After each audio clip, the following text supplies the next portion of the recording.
Welcome back to Sampstra Games, the place to find new strategy games, and welcome on my guide about counselors in Terra Invicta. Now, before we jump in, I just want to say this is meant for beginners with the game and also for the beginning of the game, because once you get far enough, you're going to learn by playing the game. So let's start this off with how many counselors you can have. You start off with 2 counselors. One of them always has the investigate alien activity mission available. And then you start with just some second counselor. You can get up to 4. Then you need to research so that you can get up to 5 and 6. And then in order to get 8, you need to turn enemy counselors. At the beginning, you're going to be mostly using your counselors in order to control nations. There are 2 ways to get control points in nations, and that's to either use the control nation, which is turning a neutral control point of a nation, like this one, or you can purge, and what purging does, it allows you to take away a control position from another faction. So in order to use the control nation mission, which is taking it from the neutral point, you need persuasion. In order to do purge, you need espionage attribute. You might also be interested in using a crackdown, which allows you to increase your chances of a successful purge, and for this you need to do investigation.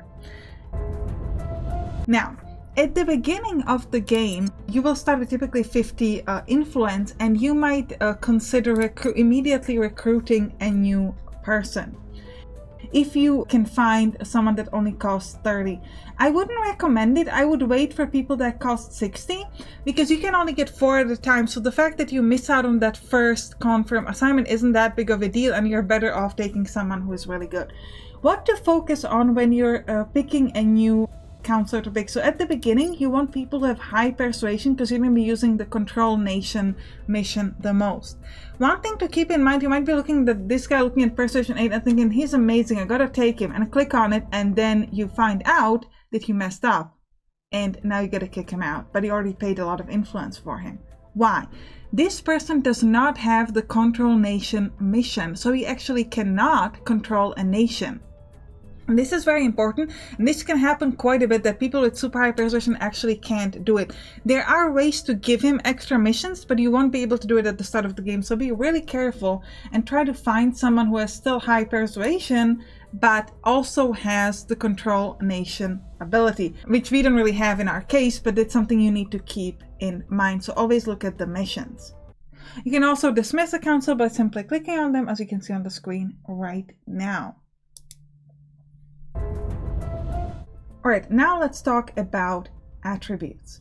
So the attributes affect mainly the success chances of different missions, and also it can affect how much of resources you're getting from a counselor. So persuasion is, as I already said, important for the control nation ability. It can also affect how much influence you get per month. Next, we've got investigation. This is important for example, the crackdown abilities. And it also affects the chance to see enemy counselor. This is quite important because, for example, you might be at one country. For example, I had mine in Slovakia, and because he had high investigation, he was able to see that there was another counselor in Rome. This is going to be important, especially if you want to turn them later. We've got espionage. This affects, for example, the purge ability, and also makes it harder for others to detect this particular counselor. Command affects the counselor's ability to organize and lead combat operations, and each point of command gives you counselor's ops income. This is quite important because ops are something that you typically get from your counselors. With the influence and the funding and even science, you will get it mostly from your different nations. So while having it from the counselors is great, it's not as important, but ops are something that you mostly get from counselors. However, you don't need that many ops at the beginning, so you can take some time to find it, but you're going to need it eventually. Administration is super important. This affects your money income and also affects how many organizations you can have. So for example, here I have a girl with administration 0, so she can't get any organization assigned to her. So this is pretty important, and like it already affects money, and it also affects this control points cap. So because I have some administration, I have a cap of 138, but if you need it to get higher, you can use administration to increase this. Next, we've got science. Science, as one would expect, allows you to investigate and analyze phenomena, new phenomena, and also it will increase the science you get per month. And finally, we have security. This is the ability to survive violence, and then apparent loyalty. So this is not the exact loyalty. You don't know the exact loyalty unless you do an investigation. So you need to take some other of your own counselor and investigate this one to find out their exact loyalty. But it will tell you the sort of estimate loyalty on how likely they are to betray you to another faction. Now, one thing to keep in mind with attributes is that actually specifically increase the income that the counselor have by a certain percentage. So for example, if you have administration of 6, that means you increase the money income of the counselor by 6%. But if he is not giving you any income, you're still getting nothing. So you need to get some income either from your traits or orgs, and that can be increased with that specific attribute, and it works the same way for every attribute. Next, let's talk about traits. So traits are extremely important in this game, and they can affect a lot. For example, let me show you my girl here, Zemkat, who has a persuasion of 7. But she also has a trait of agitator and fanatic that can increase her persuasion in specific nations. So her agitator gives her +1 persuasion in nations with knowledge 6 or less, and +1 persuasion in nations with cohesion 4 or less. She's also a fanatic, which gives her +2 persuasion in nations where knowledge is 6 or less. So her persuasion is 7, but if I send her to a nation like, let's say, Middle Guinea, which has to a nation like Upper Guinea, which has limited knowledge and polarized cohesion, then she's going to get +4 persuasion total. So her persuasion is 11. So her chances of success in this country are significantly higher. So this is a huge deal. So you definitely want to be looking at these traits. They're super, super important, and you want to utilize them utilize your counselors in the right way. So you want to use her to control nations with low knowledge and low cohesion. And another thing traits can affect is, for example, the monthly income. So this person, Rudy here, he's an oligarch. So he gets a 3 funding income monthly and 4 in influence. Okay? Next, let's talk about monthly income. So from the traits and the attributes affect the monthly income that the counselor gives you of different resources. Thankfully, you don't have to calculate it yourself, because here in the monthly income block, you can see how much you're actually getting. So for example, Rudy here is giving me 3.2 monthly money and 4.2 monthly influence. Might be looking at this and saying, hey, this is just 1.3. So how come he's giving 4.2? This is monthly and this is daily. So essentially divided by approximately 30 to get the amount that you can see over here. For example, you can see here I get 0.35 from counselors. So 0.14 from that is just from Rudy himself, and then we get another around 0.11 from Vas and around 0.11 from Zemkat, which rounds up to the 0.35. So you can see how that affects things. And similarly with money, we get 0.1 from counselors, which is only from Rudy because he's the only one who's actually giving us monthly income. Okay? Next, let's talk about missions. So the thing to keep in mind with missions is that, as I already said when in the recruiting, not everybody can do every single mission. So you want to be really careful about looking at that. You can gain new missions by getting an org. We'll talk more about orgs later, but at the beginning you mostly want to have the control nations, crackdown, and purge ability. So you want to make sure that you pick counselors that have that. And then later on you might need some espionage. You might like something like turn counselors, which would allow you to turn an enemy counselor so that you can just get more of them, and etc. Also, public campaign is a really good thing to have because it will allow you to increase your support, so it will make the control nation things easier. Generally, you want to try to find counselors that have different set of missions so that together they can kind of have everything. Next, let's talk about augmentation. So if your counselor has enough XP, you will be able to augment them.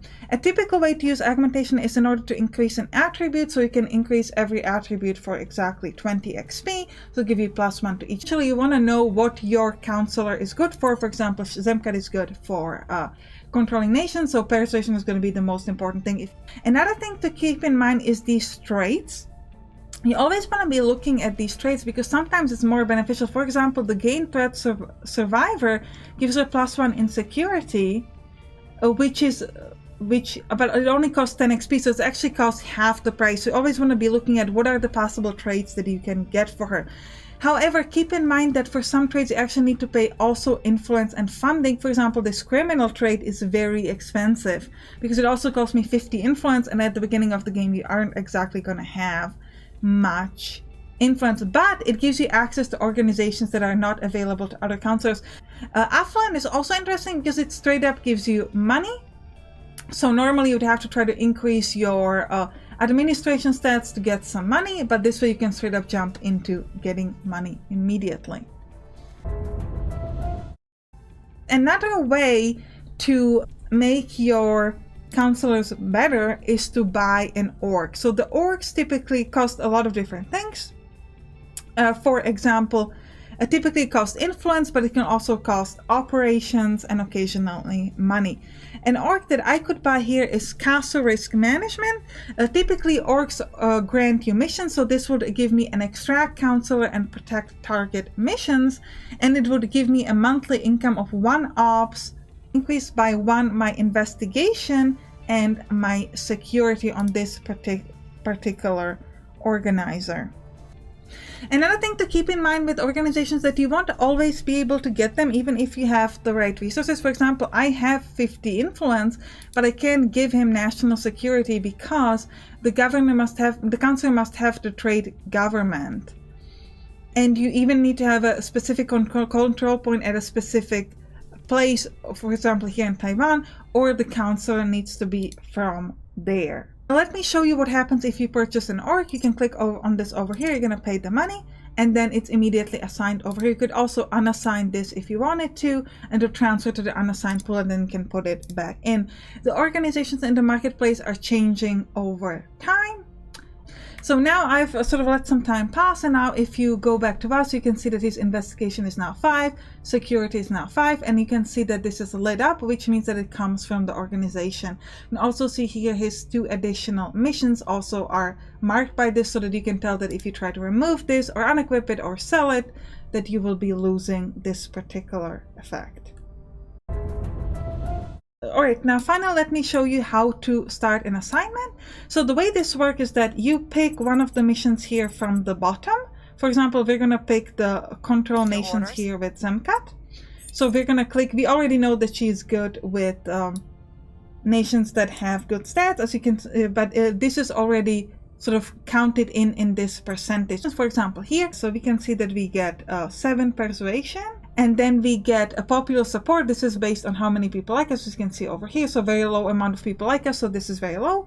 Control points in neighbors is 3, so we get a bonus from that, and she gets extra 2 from her agitator ability and extra 2 from fanatic, so she gets plus 14 to the bonus over here. Then you can affect this with influence.